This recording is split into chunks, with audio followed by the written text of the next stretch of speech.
Hi friends, welcome back. അപ്പം ഇന്നത്തെ recipe coffee ഹൗസിലെ മസാല ദോശയാണ്. ബീറ്റ്റൂട്ട് വെച്ചിട്ടാണ് ഈ മസാല ഉണ്ടാക്കുന്നത്. നോർമൽ മസാല ദോശയിൽ നിന്നും കുറച്ച് ഡിഫറെൻ്റ് ആയിട്ട് ബീറ്റ്റൂട്ട് വെച്ചിട്ടാണ് കോഫി ഹൗസിലെ മസാല ദോശ ആക്കുന്നത്. അപ്പം നല്ല ടേസ്റ്റുള്ള ഈ മസാല ദോശ എങ്ങനെ ഉണ്ടാക്കാമെന്ന് നോക്കാം.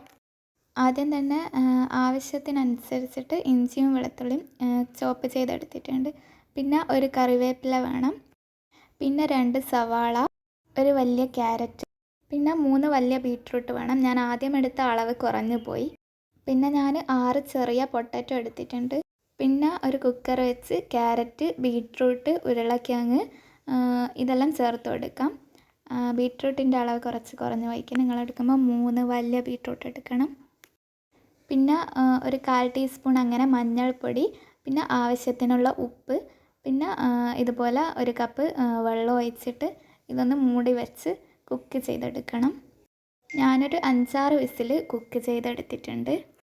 ഈ ടൈമിൽ സവാള ഒന്ന് വഴറ്റിയെടുക്കാം. അതിന് വേണ്ടിയിട്ട് ഒരു പാൻ വെച്ചിട്ട് അതിലത്തേക്ക് 4 ടീസ്പൂൺ കോക്കനട്ട് ഓയിൽ ചേർത്ത് കൊടുക്കുന്നുണ്ട്. അതൊന്ന് ചൂടായാൽ 1 ടീസ്പൂൺ കടുക് ഇട്ടിട്ട് പൊട്ടിച്ച് കൊടുക്കണം. അതുപോലെ തന്നെ 1 ടീസ്പൂൺ ഉഴുന്നും കൂടി ഇട്ട് കൊടുക്കാം. പിന്നെ ഒരു വറ്റൽമുളകും കുറച്ച് കറിവേപ്പില ഇട്ടിട്ട് ജസ്റ്റ് ഒന്ന് സോട്ടായാൽ ഇഞ്ചി വെളുത്തുള്ളി ഇട്ട് കൊടുക്കണം. അതും കൂടി ജസ്റ്റ് ഒന്ന് സോട്ടാക്കി എടുക്കാം. കരിഞ്ഞു പോവാതെ പ്രത്യേകം ശ്രദ്ധിക്കണം. ലോ ഫ്ലെയിമിലൊന്ന് കുക്ക് ചെയ്തെടുത്താൽ മതി. പിന്നെ ഇതിലത്തേക്ക് സവാള ഇട്ട് കൊടുക്കണം. എന്നിട്ട് ഒന്ന് മിക്സ് ചെയ്തെടുക്കാം. ഇനി ഇതിലത്തേക്ക് ആവശ്യത്തിനുള്ള ഉപ്പും കൂടി ചേർത്ത് കൊടുക്കണം. എന്നിട്ട് ഇത് നല്ലപോലെ ഒന്ന് സോട്ട് ചെയ്തെടുക്കാം. അതിനുശേഷം ഇതിലത്തേക്ക് 1/4 ടീസ്പൂൺ മഞ്ഞൾപ്പൊടി, 1 ടീസ്പൂൺ കാശ്മീരി മുളക് പൊടി, അതുപോലെ 1 ടീസ്പൂൺ മല്ലിപ്പൊടിയും കൂടി ഇട്ട് കൊടുത്തിട്ട് നന്നായിട്ട് മിക്സ് ചെയ്തെടുക്കണം. അപ്പോഴത്തേക്ക് കുക്കറിൽ വെച്ചതെല്ലാം കുക്കായിട്ട് കിട്ടിയിട്ടുണ്ടാവും. അപ്പം ഇത് ആ വെള്ളത്തിൽ വെച്ചിട്ട് തന്നെ നന്നായിട്ട് ഉടച്ച് കൊടുക്കണം. സവാളേൻ്റെ റോ ടേസ്റ്റ് എല്ലാം മാറിക്കഴിഞ്ഞാൽ ഈ മിക്സ് അതിലത്തേക്ക് ഇട്ട് കൊടുക്കണം. എന്നിട്ട് ഇതൊന്ന് നന്നായിട്ട് മിക്സ് ചെയ്തെടുക്കാം. ഈ ടൈമിൽ ആവശ്യത്തിന് ഉപ്പ് ചേർത്ത് കൊടുക്കണം.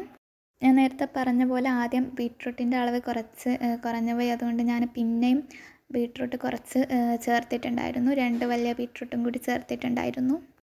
നിങ്ങളെടുക്കുമ്പം ആദ്യം തന്നെ ബീറ്റ്റൂട്ടിൻ്റെ അളവ് കൂട്ടിയെടുത്താൽ മതി.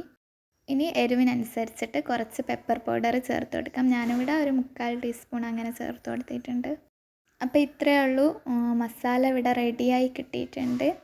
നല്ല ടേസ്റ്റായിട്ടുള്ള അടിപൊളി മസാലയാണ്. കോഫി ഹൗസിലെ മസാലയുടെ അതേ ടേസ്റ്റായതിന്. പിന്നെ ഞാൻ ദോശേൻ്റെ റെസിപ്പി ഇതിൽ ഇൻക്ലൂഡ് ആക്കിയിട്ടില്ല. ദോശേൻ്റെ റെസിപ്പി വേണമെങ്കിൽ കമൻറ്റ് ചെയ്യണം. അപ്പം ഞാനിനി മസാല ഇതിലത്തേക്ക് ഇട്ട് കൊടുക്കുന്നുണ്ട്. നല്ല ടേസ്റ്റായിട്ടുള്ള നല്ല മസാലയാണ്. പിന്നെ ഇതിന് കോമ്പിനേഷനായിട്ടുള്ള 2 ചട്നിയും ഞാൻ ഉണ്ടാക്കിയിട്ടുണ്ടായിരുന്നു.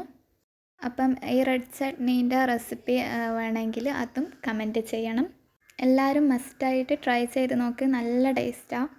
ഒരു തവണ ഇതുപോലെ മസാല ദോശ ആക്കിയാൽ പിന്നെ എപ്പോഴും ഇതുപോലെ ആക്കുള്ളൂ. അത്രയ്ക്ക് ടേസ്റ്റാണ്. ദോശേൻ്റെയും ചട്നീൻ്റെയും റെസിപ്പി വേണമെങ്കിൽ കമൻറ്റ് ചെയ്യുക. അപ്പം വീഡിയോ ഇഷ്ടമായ ലൈക്ക് ചെയ്യുക, ഷെയർ ചെയ്യുക. ഇനിയും ഇതുപോലത്തെ വീഡിയോസിന് വേണ്ടിയിട്ട് ചാനൽ ഒന്ന് സബ്സ്ക്രൈബ് ചെയ്യുക. അപ്പോൾ ഇൻഷാ അല്ലാഹ് നെക്സ്റ്റ് വീഡിയോ കാണാം. ബൈ.